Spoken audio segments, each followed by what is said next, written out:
unas palabras a qué pasa al mundo árabe después de 48. El fracaso, porque fue fracaso, hizo un cambio muy importante en los países importantes, salvo en Jordania, que ahí, si bien el rey Abdallah, que casi estaba por firmar un acuerdo de paz con Israel, por eso fue asesinado. Hay que siempre mencionar eso, que cuando por fin sale un líder árabe que está hablando de paz, de reconocer a Israel, entonces ya está arriesgando su propia vida.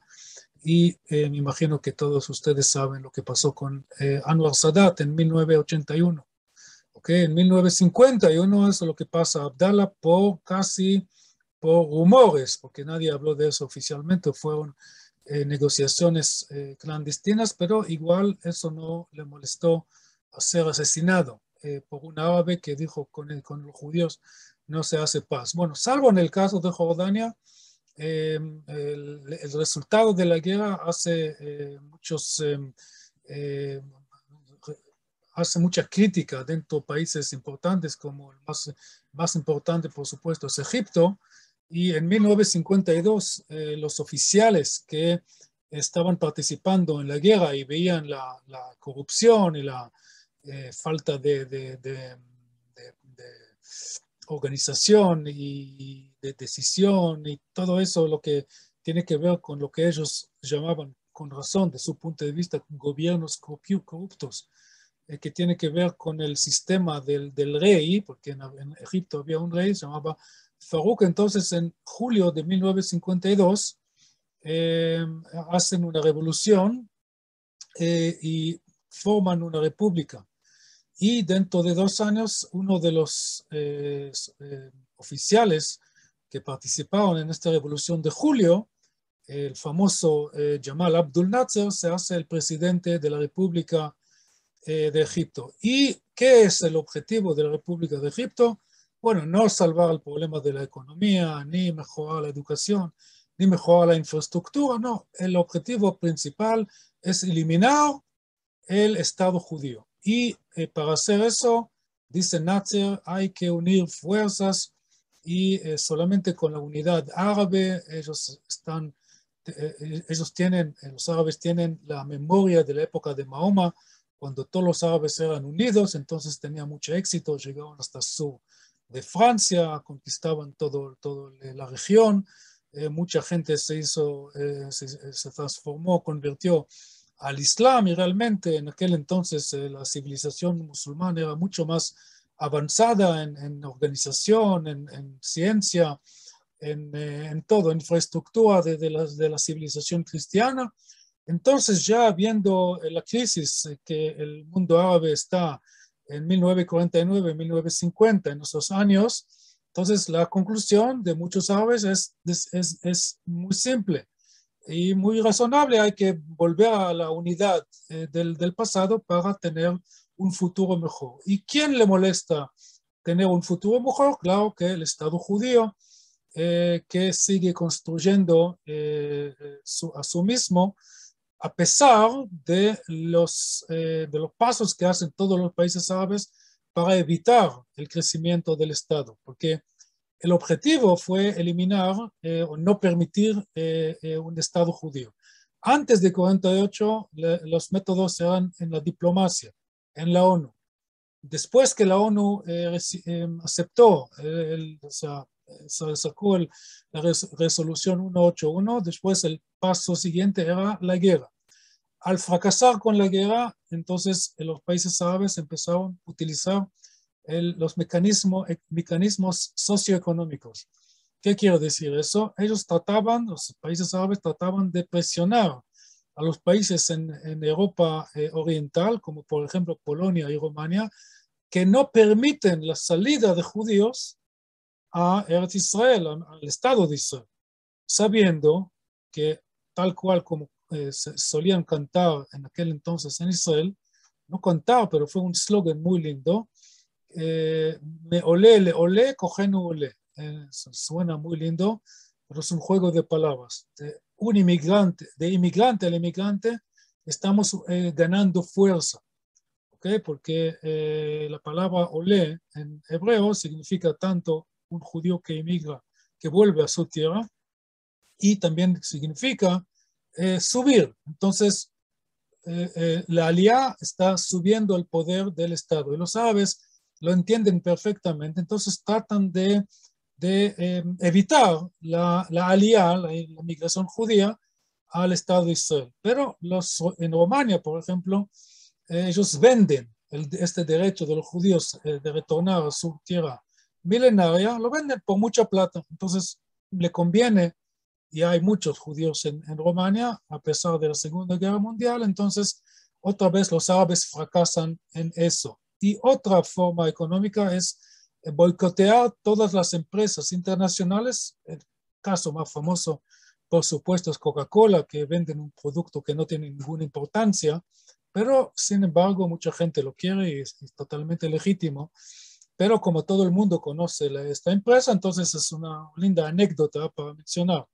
Pero, por ejemplo, si en Sudamérica hay muchos autos Datsun, creo que de Toyota o de Nissan, en Israel no hay ni uno porque hasta que terminó el boicot hace 20 años o un poco más, pero no mucho más, pero en aquel entonces no había autos japoneses porque los japoneses decían, bueno, si tenemos un mercado muy pobre de 1 millón de ciudadanos y en el otro lado tenemos un mercado también bastante pobre, pero de 50 millones de personas, entonces tenemos que preferir, no es tan complicado hacer el cálculo, por eso el boicot. Pero este boicot económico, nunca tiene éxito. Podemos ver eso con el boicot que hicieron contra el régimen de Irán. Eso solamente molesta a la población. El régimen no va a ceder su política.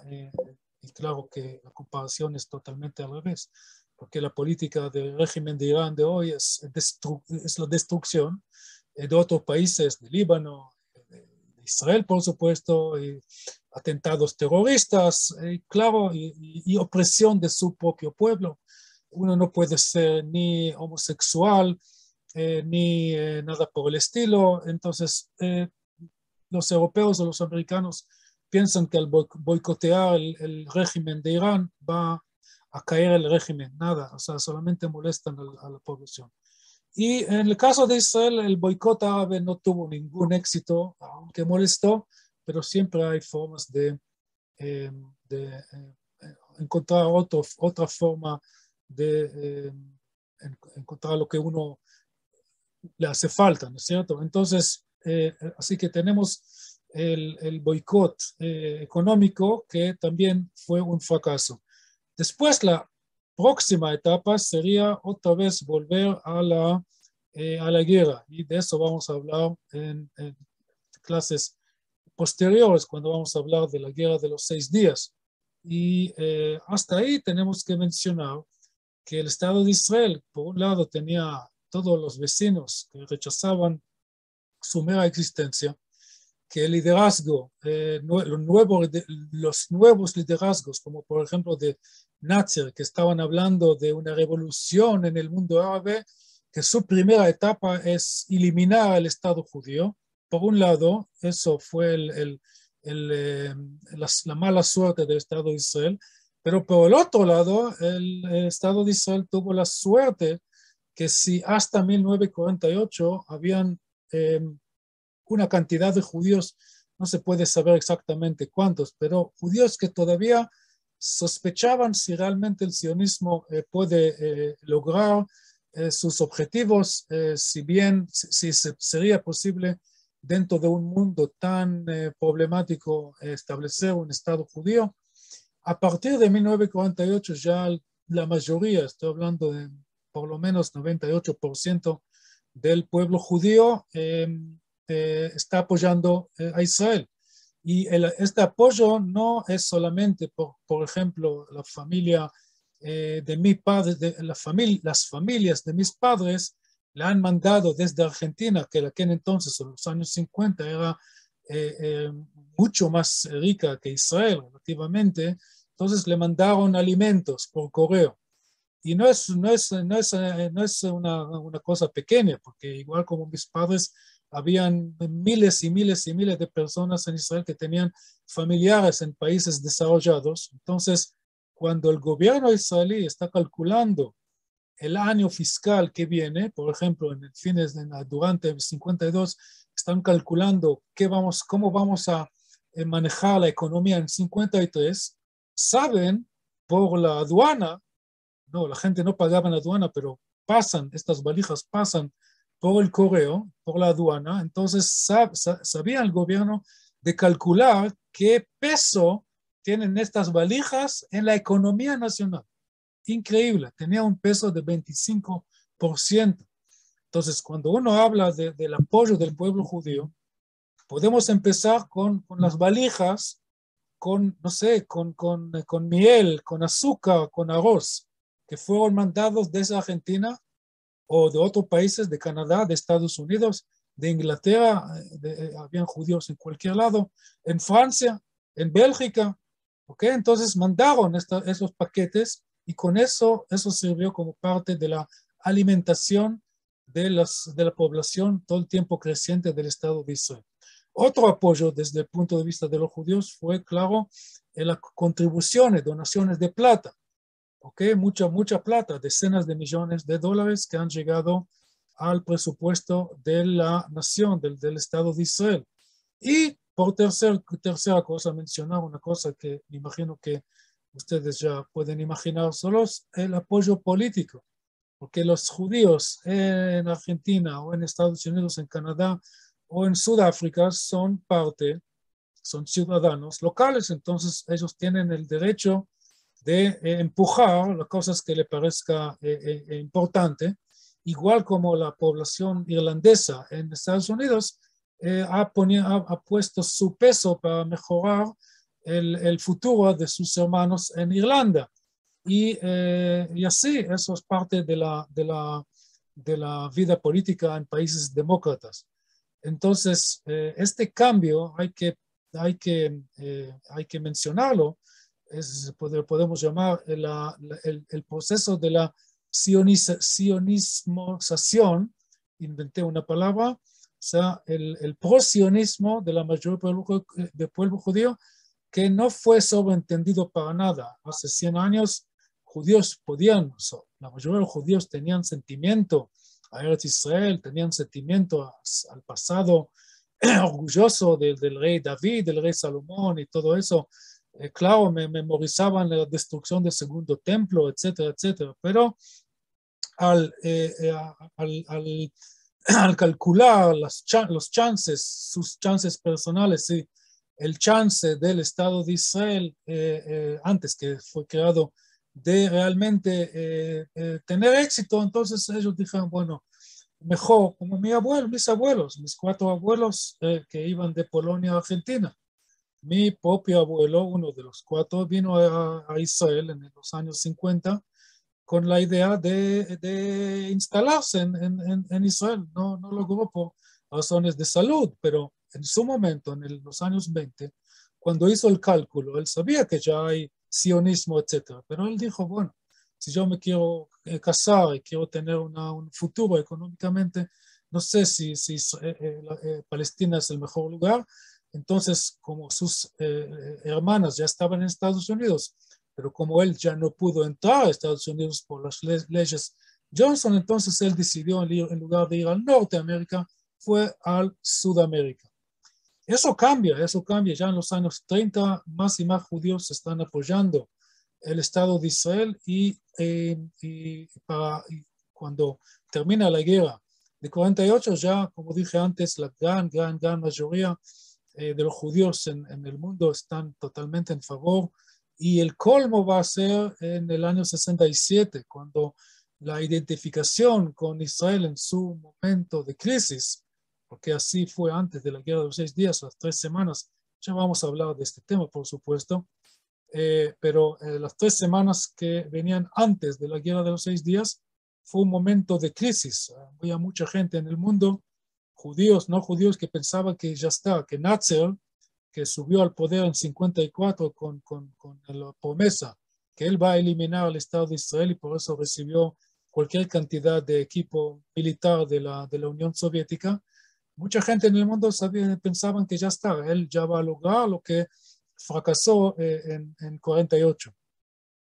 Entonces, solamente para terminar este tema de la identificación con Estado de Israel, voy a mencionar solamente un momento de crisis. El famoso caso Eichmann, que puso en mucha duda esta relación, esta identificación que tenía la comunidad judía en Argentina con el Estado de Israel. Porque, ¿qué pasó en el caso Eichmann? De punto de vista legal, o sea, de la ley internacional, un Estado soberano quebró la soberanía de otro país de una forma totalmente bruta, ¿no? O sea, agentes secretos de un país, es decir, Israel, entraban a Argentina. Bueno, hasta ahí, bueno, todos conocemos que hay espías de todos los países en todos los países, ¿no? Pero una cosa es espionaje, otra cosa está bien hasta que te captan, ¿no? Pero mientras no te captan, todo bien, ¿no? Otra cosa es cuando estos agentes ajenos capturan un ciudadano argentino, lo ponen en un avión de una compañía oficial de este estado y se van. Es más, lo hacen como parte del festejo del aniversario de 150 años de la independencia, ni más ni menos. O sea, Israel está mandando una delegación para festejar la independencia de Argentina y en realidad está sobrepasando esta independencia, está ignorando esta independencia. Bueno, claro, la narrativa desde el punto de vista de los judíos es totalmente opuesta. Es cierto que Argentina es un país soberano. Es cierto que eso son cosas que no se hacen entre estados amistosos. Pero Eichmann, más allá o antes que fue ciudadano argentino, y de eso los argentinos mismos, o por lo menos las autoridades argentinas tienen que poner a ellos mismos en cuestión cómo pueden otorgar a este tipo de personas la ciudadanía. Bueno, a lo mejor no sabían. Pero volviendo a la narrativa judía, Eichmann, antes de ser ciudadano argentino, fue un asesino del pueblo judío. Y como ellos son representantes del Estado judío, que entre otras cosas sancionó una ley a donde dice que nosotros, o sea, el Estado de Israel tiene el papel de perseguir los nazis y sus ayudantes, y no hay perdón y no hay límite de tiempo a los pecados de los nazis. Entonces, estamos dispuestos a pagar el precio, tanto a nivel diplomático, es decir, las relaciones entre Argentina e Israel en 1960 casi llegan a la basura. Y otra cosa que el Estado de Israel está dispuesto a arriesgar es las relaciones con la comunidad judía, sabiendo que los judíos que viven en Argentina, que es un país, bueno, con una democracia más o menos, siempre fue más o menos, es una lástima, pero hay que decir la verdad.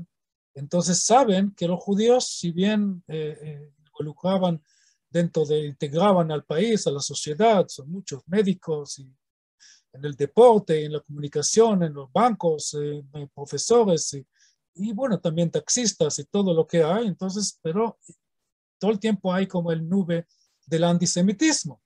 Entonces, el Estado de Israel estuvo dispuesto a aprobar, o sea, o pagar el precio de jorobar un poco las relaciones con la comunidad judía. Y para terminar este drama, a pesar de todo, a pesar de la crisis con el Estado de Argentina y a pesar de la crisis con la comunidad judía en Argentina, pasó el tiempo y todo se volvió a la normalidad.